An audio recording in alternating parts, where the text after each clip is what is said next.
বন্ধুরা, মরশুমের প্রথম ইলিশ আসলো বর্ষার। তো আজকে মনে হলো একটু ইলিশের বাটি ভাপা করে তোমাদেরকে দেখাই। আমার সঙ্গে থাকো। দেখো, ইলিশ মাছটা ধুয়ে আমি রেডি করে রেখেছি। এর মধ্যে আমি লবণ হলুদ মাখিয়ে নেব।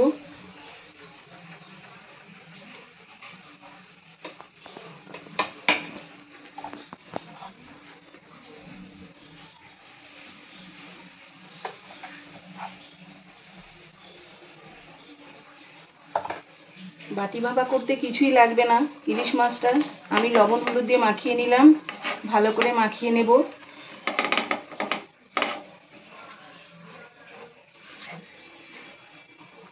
খুব সহজ সরল রান্না, খুব শর্টকাটে।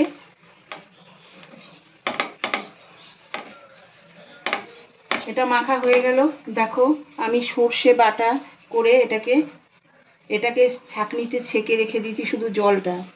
এবার আমি বাটিতে যেহেতু করব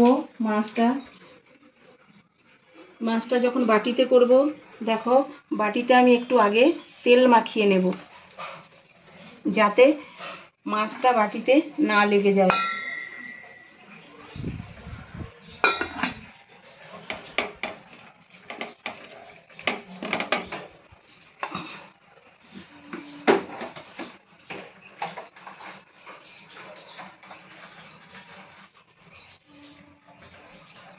দেখো, এর মধ্যে আমি একটু কালো জিরে দিয়ে দেব মাখানোর সময়।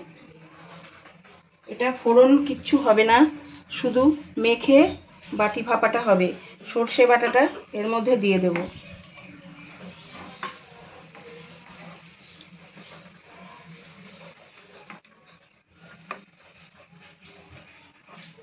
একটু সর্ষে বাটাটা জল জল হয়েছে, এই জলটাতেই এই মাছটা সিদ্ধ হয়ে যাবে।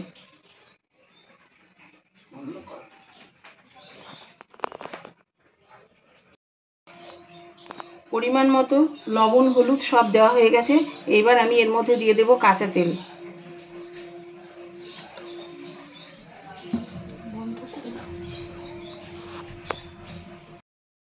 বন্ধুরা, সর্ষেটা আমি একটু নুন একটু হলুদ দিয়ে আমি সর্ষেটাকে পেস্ট করে নিয়ে সর্ষেটাকে ছাঁকনিতে ছেঁকে জলটা শুধু নিয়েছি। এবার এটা আমি আস্তে আস্তে করে এই বাটির মধ্যে সাজিয়ে দেব। যেহেতু এটা বাটি ভাপা বাটিতে হবে, তাই আমি বাটির মধ্যে মাছগুলো সব সাজিয়ে দিচ্ছি।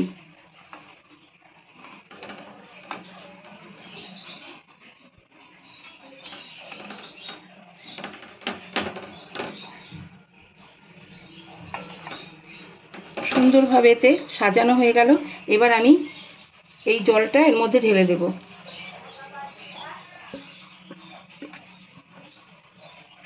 রান্নাটা সম্পূর্ণ বাটিতে হবে, সেই জন্য বাটির মধ্যে আমি দিয়ে দিলাম।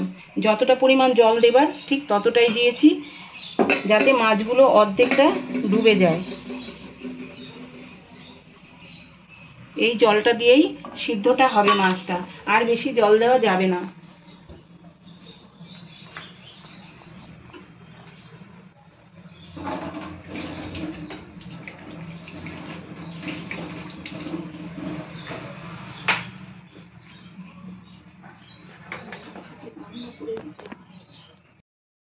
এদিকে বাটি ভাপাটা খুলে দেখে নেই এটা কত দূর হলো।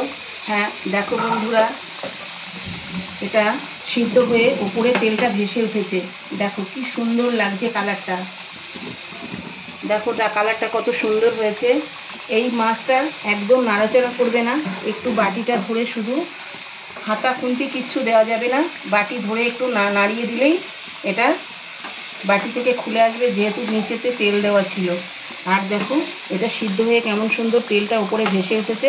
তো রেডি বন্ধুরা, বাটি ভাপা। কেমন লাগলো আমার আজকের রেসিপিটা? অবশ্যই আমাকে জানিও, কমেন্ট করো, শেয়ার করো, লাইক করো। আজ তবে রাখি বন্ধুরা।